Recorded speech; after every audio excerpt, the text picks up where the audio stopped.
Brandon. Oh, hey Nick, what's up? Hey, what's going on? Anything- Finally, hold on, let me turn this down. Oh, So okay. big news. Wait, what? Finally, wait. A day of inflows for Bitcoin ETFs. Well, technically, Monday was a day of inflows as well. Yesterday was a bigger day. Why did Technically. the price of Bitcoin come down when the inflows were so positive and they have to go and buy those Bitcoin today? Oh boy. Okay. We want to talk about this now? Like, this is like in-depth stuff. Okay, man. we'll go behind the wall. We'll go behind the wall. We'll save it. I have all the answers, people. Do you have any anything you want to discuss housekeeping wise? I do. This is a goodie, an oldie but a goodie, an oldie but a goodie. I think this is so important that you guys keep remembering this because crypto isn't easy sometimes. Apparently, when you go to do a transaction, there is a gas fee that is associated with that transaction. So, for example, if you go over on Node Market and your name's Don, and you want to withdraw $7.06 of USDC, and you want to do your transaction here, when you pay $17 of gas to withdraw $7, let me see, let me do the math. So 7, I plus 7, but minus 17, plus 7 minus 17. So if you want to lose $10 every time you do a transaction, by all means, $7.06, go ahead and do it. But typically what I would do is I would go check the gas and not make a withdrawal on Node Market when gas is super high. So when he did this, gas was super high. It was 50 Gwei, which that's what it is right now, which is super high. You can wait till Gwei goes down to 12 anytime over the next year if you want, which it will go down eventually after all this stuff slows down, everything tapers off, and the money will still be there in the contract. You can withdraw at any time. Also, you can let this is only one NFT that this person withdraw from. He can let his USDC stack as much as he wants and still pay that one-time gas fee for all of the USDC to stack. So I've seen people claim for as low as $3 an NFT. I've gone through the whole contract, $3 if they just wait till gas goes down, and it's a lot more efficient that way. So don't pay $17 to withdraw 7. That's what I'm going to tell you right now. People's crypto. I mean, you're the people's crypto. So of course the deal works for you, buddy. You're the people's crypto. I mean, buddy, ma'am, or they, because I cannot assume pronouns. Man, real quick, sidebar. P. Diddy. Oh, that's like you're like, I research crypto all day, and I'm sure you do too, Nick. But that's like our side story of the day. Holy smokes, Batman! Talk about a guy just destroying his career. Like, this is. Let me turn the music down just for a second because, like, we just had a conversation. I thought we had a conversation just a few days ago about, like, what is rich, what is wealth, what is these all mindsets. But in a situation like that, when is enough enough? Like, God. Anyway. Apparently there's a disconnect. There's a disconnect in some people's heads that you just keep pushing no matter what. It's a disconnect. Okay. Too soon? Too soon? No, definitely not too soon. On point. On the nose. Also regarding and on the chin and on the face. Yeah. I don't know what you're talking about, Simon. We're definitely not going to talk about that. So. Okay.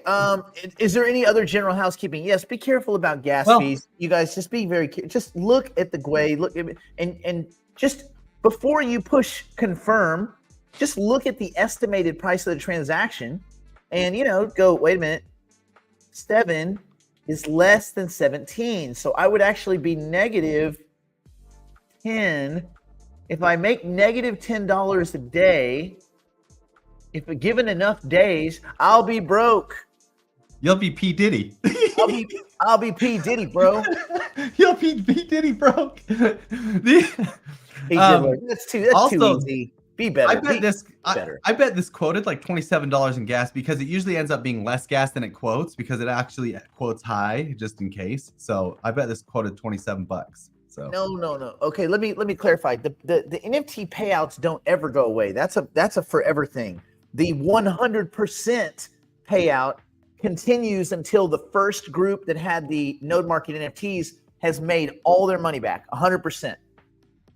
Then it will go back to 22, 23, 24, whatever, between 20 and 30% based on how many NFTs have been sold. Yeah. Okay.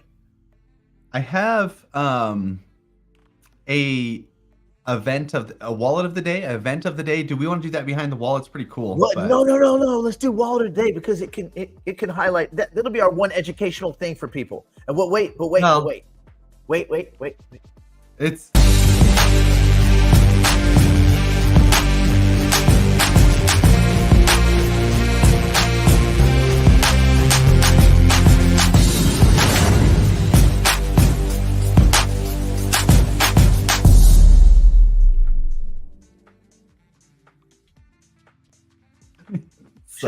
Should I sing a little thing like when you start like? Can we just do that? I haven't heard that in so long. Can we just do that one over and over again? Wait, the song I just sung or the other one? The other one. The little intro, the segue thing where it just you didn't like my song? You didn't like my song? That I'm talking about. Wallet of the day. That's funny. A lot of people ask, how do you do airdrops? How do you get airdrops? How do you farm airdrops? Okay. And there's a reason that Nick and I don't talk about this much because a lot of the airdrop farming is very risky business because what you're doing is you're allocating your funds over to protocols that haven't been tested.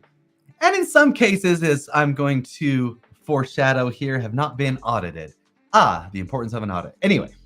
So you guys have all heard of Blast Network, the Blast. I'm sure everybody has heard of Blast already. We might have we mentioned it here on the show, Blast. Anyway, the guy who created Blur, his name's Pac-Man. He created a new protocol, a new layer 2 off of the Optimism chain called Blast. And they've been farming this for quite a while. And just recently, this last I think 2 weeks ago, they opened up their mainnet. They launched over the mainnet, allowing more protocols to be built on the Blast network. Of these protocols, people could go delegate their funds to them and try to farm different airdrops. There's actually a lot of cool ones. There's new DEXs, there's new lending protocols, there's new Web3 games, and people are clamoring to go donate their funds to be able to farm the Blast airdrop and the new protocol airdrop. Real quick. To me, just one guy. I don't know anything about this. I feel like that's dangerous. To me. Now, go ahead. I want to pull up. I don't have anything to pull up because I don't want to yet. So one of these said protocols was a protocol called Munchables. Okay. Now this is kind of it was a lending protocol. They basically you deposit your Ethereum in there and it sits in there and you earn yield off your Ethereum and Blast points and all this stuff. And then they loan it out to somebody else as a double leverage type of thing. And they get their points and everybody's winning, right? So apparently Munchables decided to hire a development team, okay, where they hired the main developer out of North Korea. This is no joke, okay? So they hired the main developer out of North Korea, and he recommended a bunch of qualified individuals that ended up being, after Zach did some research, all the same person. Wait, real quick. North Korea? Oh, you've heard of the place. Oh, so you know what? I think they're really religious because there was this one guy, Lazarus, who's like really good at computer. Oh, okay. So if I'm going to hire a development, anyway, that's where they hired their development team from. Yesterday, their entire contract got drained of every single bit of Ethereum in the contract. And I do have the wallet address here. So 17.5 Ethereum. So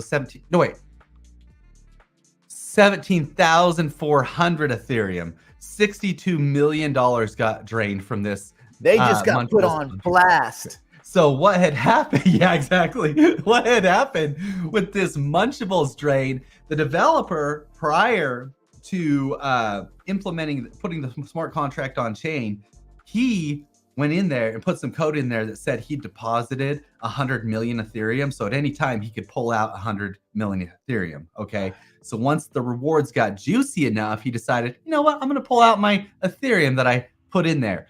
And for whatever reason, the Munchables team never asked for the smart contract. They never audited the smart contract.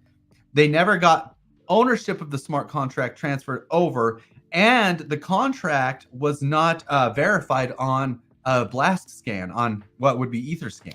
So none of those things happened for whatever reason, because they were in such a hurry to start blast farming. Anyway, so $62 million got drained from Munchables. So everybody's like dying. They're like, oh, I just deposited. Literally 5 minutes before this exploit, somebody deposited 20 ETH into the Munchables contract, which is like, okay, that's crazy. How many of those people were people that are also, I would love to see their wallets. I guarantee you they all have Solana airdrops in their wallets. They have Solana airdrops. Every one of them. This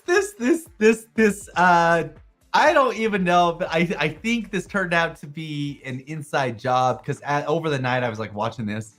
I don't know the whole story, the truth of this thing. Let me refresh this, actually. Let me see what happens here if I refresh this. Yeah, the wallet's empty. Okay, so all of the ETH got transferred back to the team. The guy gave it all back this morning. Like, what? So everybody's good. This is so, they were talking about rolling up the Blast network and everything, and like they finally, I think they were. You should see what all the discussions. Zach XBT, you know him. He's actually a really, really smart dude. He's awesome. He probably knew the address of the dude who did it and said, "Listen, either you return the funds or the fucking cops are showing up." He called him out. He said some stuff on Twitter that I'm not going to repeat because I can't even use that language. I can. But he called him out and said, "You're screwed." By the way, anyway, and basically, somehow, I don't know what transpired overnight, but a lot of thanks went to Zach. A lot of thanks went to Pac-Man, who was the actual Blast guy. And all of a sudden, this guy returned everything. So something happened. But anyway, dude, I like Zach. I like Zach. He's awesome. Yeah, he is awesome. He knows what he's doing. He reads the blockchain better than anybody I know. Well, anybody in the world. Anybody. So anyway. So that whole story, anyway, pretty cool story. And I know that doesn't pertain to your wallets, but it does kind of, two lessons here. One, make sure your contracts are audited. Two, make sure they're verified on Etherscan or MintScan at least. And number three, don't click links in Discord, because I know 6 other people that got hacked in Discord yesterday too because of this. So whatever. Well, I mean, the other thing is, remember there was they never found one of the ladies that was involved in the one coin scam thing, that whole Ponzi scheme. And then they found some of her associates chopped up into pieces in suitcases out on a parking lot in Mexico, because criminals are dumb sometimes. Even though they can be ingenious at certain things, you don't rip off other criminals. Stupid. No, that's worse. Nope. Yeah. So exactly. What they did is, these dumb assholes, they had already created they'd already made billions of dollars scamming people. They decided that a series of car dealerships in and around Mexico City, we should sell them our scam tokens. All those dealerships are run by cartels. Just don't get involved. In Mexico, you get killed for free. Free. So if you steal, $50, $100, $200 million from people that will kill you already for free, then they're just going to take their time with you and just really make a day of it. So they found one or two of the, I think it was 2 people, because it was a few suitcases. Anyway, you can do the math. These were suitcases that should not fit a human body. Oh, so there you go. Well, All right, yeah. Do you think you would show them? No, this wasn't that. This is something different, Arlen. This is so A you don't white, end up in a suitcase. yeah, This is what that this was. this is more what Nick's saying, because if it was a white hat job, they would have done it so clean that they would have asked for a ransom reward. fee, is what they Yep. end up doing. So this, and we've illustrated that on the show before too. So this was a complete, like, I don't want to die, I'm gonna send you the money back, or it was a complete inside job for marketing. So one of those two things. Yeah. Anyway, cool stuff. Anyway, so now wait, Brandon, are you doing an appearance on a show? Should we talk about that? Not yet. I do have news on that. I negotiated some terms yesterday, completed those, and so they're talking with their team completely, and then we should be able to transition into that. I should have news on that Friday morning, hopefully. Okay, Friday morning, but Brandon's going to be making an appearance on some show thing that's pretty cool. So those of you that want to continue to nerd out, unfortunately, that means on Fridays you'll probably be stuck just with me. No, I'll do the Friday. No, we're good. We're good. Yeah, right. Okay, let's go ahead and go behind the wall so we can talk about the elephant in the room. Other than the obvious, Mrs. Lincoln, how was the play? Right. There you go. Let's do that. So we will discuss on the other side of the flip. We will discuss the merger to the ASI asset, which most of you know this, but that stands for artificial superintelligence. It's a token that's going to be a merger of Singularity Net's AGIX token only, not the other shitty assets, only the single shitty asset, and then Fetch's meme coin, as well as Ocean's actual functional, nice, cool asset into one blob known as the ASI token. Ocean did get the best end of this deal, though. They got the bet. Ocean did get the better end of all this deal, by the way. Anyway, I think so, but we don't know because remember, there's a lot to talk about. Let's just go behind the wall. There's a lot to talk about, a lot to unpack, as well as how you, as an investor, may want to look at arbitrage opportunities around this as these tokens fluctuate in price. Go slow. Let's do this. But yeah, we're going behind the wall, bro. So perfect. So we'll see you on the other side of the flip.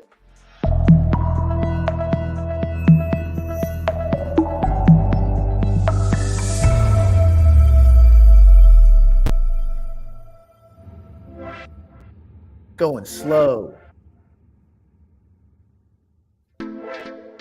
Super slow.